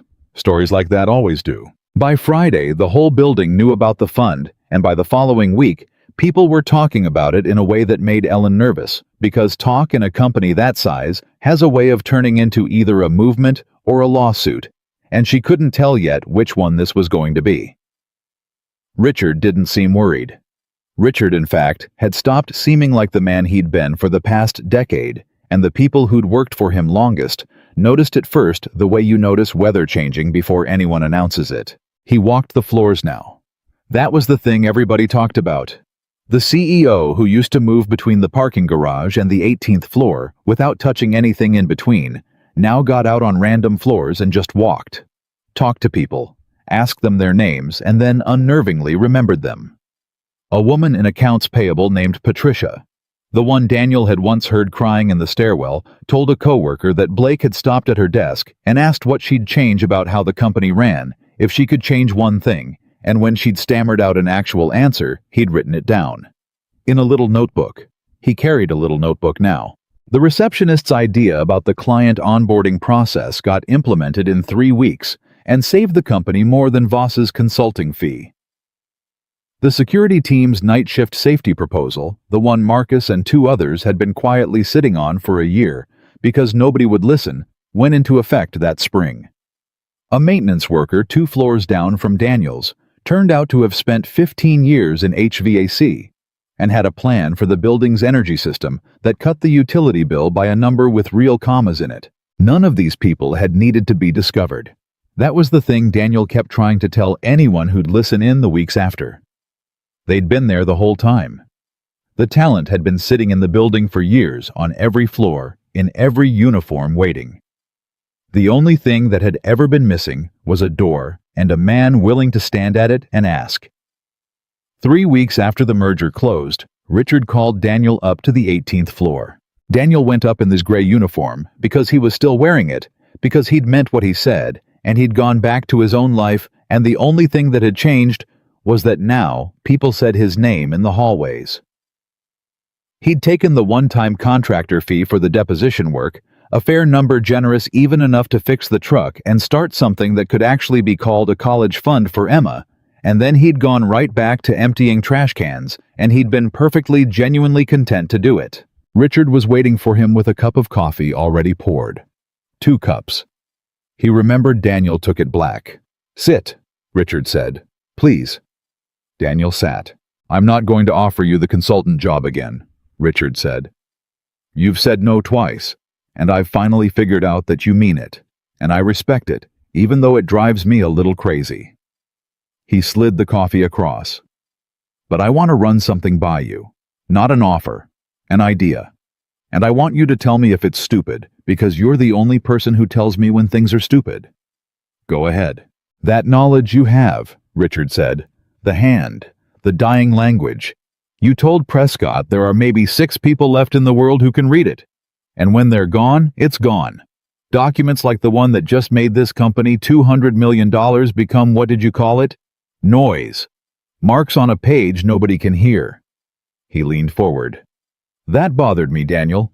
It's bothered me for 3 weeks, because we got lucky. A man who could read it happened to be emptying our wastebasket. But the next company won't be lucky, and neither will the historians or the families or anybody trying to understand where they came from. When you 6 die, a piece of the human record dies with you." Daniel was very still. "So here's the idea, and tell me if it's stupid." Richard took a breath. "I want to fund a project, not for Apex, for the world.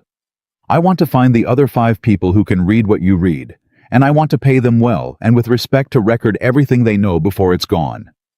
Every convention, every hand, every diacritical hook that means the difference between passes to and held for. I want to build the reference that doesn't exist, the one your consultant needed and couldn't find. Digitize it, make it permanent, and I want you to lead it." He held up a hand before Daniel could speak. "Not full-time, not away from Emma. You'd set the hours. You'd work from home if you wanted. You'd never miss a geometry test. You told me the thing that almost destroyed you was a life that took you away from the people you love.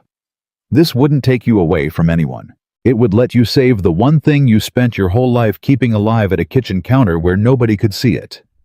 He sat back. "So, is it stupid?" For a long moment, Daniel didn't answer, because it wasn't stupid. It was the opposite of stupid. It was the one thing in the world that could pull the 2 halves of his life together instead of forcing him to choose between them. It was his old genius and his new life, finally at last, in the same room, not fighting working. It was a way to be somebody that didn't cost him his soul, that didn't take him away from his daughter, that took the private garden he'd tended in the dark for 11 years and let it feed people he'd never meet. "It's not stupid," Daniel said, and his voice wasn't quite steady. "Richard, it's not stupid at all. Is that a yes?" Daniel thought about Emma, about the cracked book on the kitchen counter, about the man in Lisbon who'd charge $800 but whose knowledge would die with him if nobody wrote it down, about a dead teacher and a flooded archive, and all the marks on all the pages that were going silent, one old scholar at a time, all over the world. "I have to talk to my daughter first," Daniel said. "That's my only rule. I don't make a decision this big without Emma, not after everything." He paused. "But I think it's the first thing anybody's offered me in 11 years that I actually want to say yes to." Richard smiled, and it was a real smile. The smile of a man who'd finally found a way to give his friend something the friend would actually take. "Talk to Emma," he said. "Take all the time you need. The knowledge has waited this long.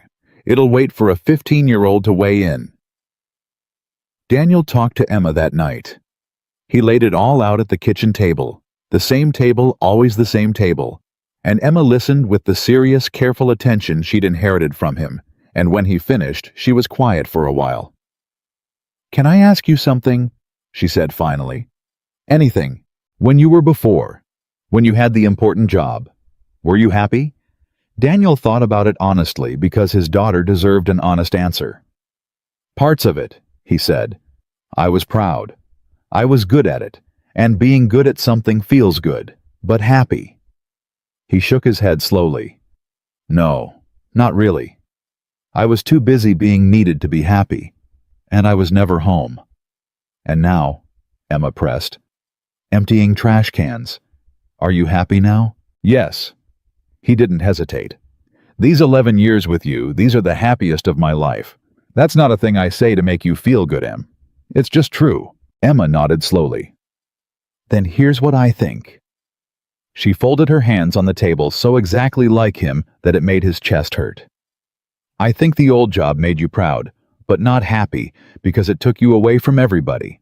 And I think the trash can job makes you happy, but not proud because you're too good at too many things to spend your whole life not using them. And I've watched you, Dad.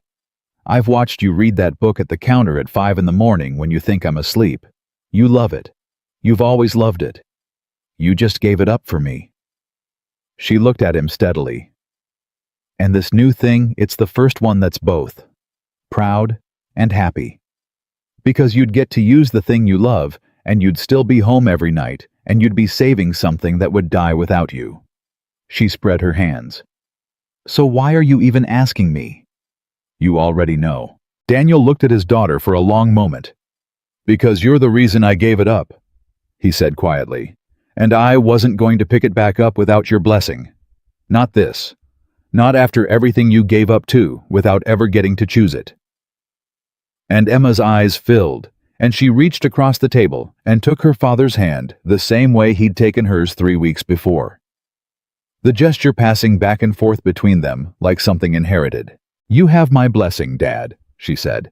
"You had it before you even asked. Go save the dead languages. Just," her voice wobbled into a smile, "be home for dinner." "Every night," Daniel said. "I promise you, every single night." He took the job. The project started small. Daniel and one assistant and a room Apex donated in the building, and a list of 5 names scattered across the world aging scholars who'd spent their lives keeping their own private gardens. Daniel called the man in Lisbon first. The old man was furious to be called again, charged an outrageous sum just to hear the pitch, and then went completely silent when Daniel explained what it was. When he finally spoke, his voice had changed. "You want to save it," the old man said. "All of it, before we die." "Before you die," Daniel agreed. "And before I do. There's nobody coming up behind us, and you know it as well as I do." The old man was quiet for a long time. "I have been waiting 40 years, he said at last, "for one single person to understand why it matters. Everyone wants me to translate their documents. Nobody has ever once asked me to teach what I know before it's gone." His voice was rough. "Send me the papers. I'll do it. And I won't charge you, boy. Not for this. This one is free." Over the next 2 years, the 5 became 6, and the 6 recorded everything they knew.